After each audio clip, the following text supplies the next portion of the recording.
Thank you, Mr. Chairman, for your leadership on this issue and so many other issues on this committee. I love being back.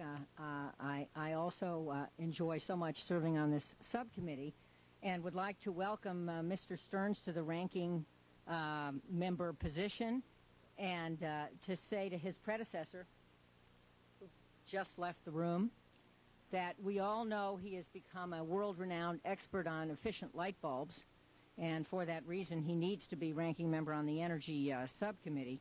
But both of you try, and I appreciate this, to join with the majority on this committee to fashion responsible bipartisan legislation. It makes a difference. This committee is a critically important committee in Congress, and this issue is a very important issue, too. I just want to I yield myself a few minutes to make my opening remarks and would like to comment about the issue raised by Chairman Markey, and that is the ongoing auction for the 700 megahertz space at the FCC. I want to thank him, he's back, for agreeing to hold hearings immediately following the conclusion of the auction and for making certain that this committee is a partner with the FCC in what happens next. Hopefully this auction will be successful.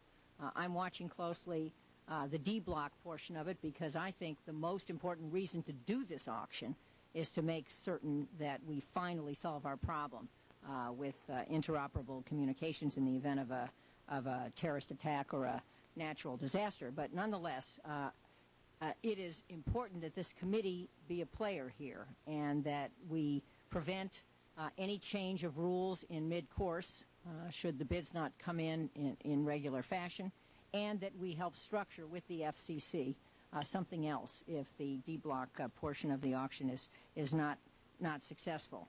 I've written to Chairman Martin about this. I also wrote a letter to Chairman Markey and Ranking Member Stearns about this, and just want to close with this point, that this DTV transition may be the last chance for decades to leverage private sector interest in spectrum with first responders' need for a network. It is unfathomable to me that 6 years after 9/11, in fact almost 7 years after 9/11, we haven't solved this problem.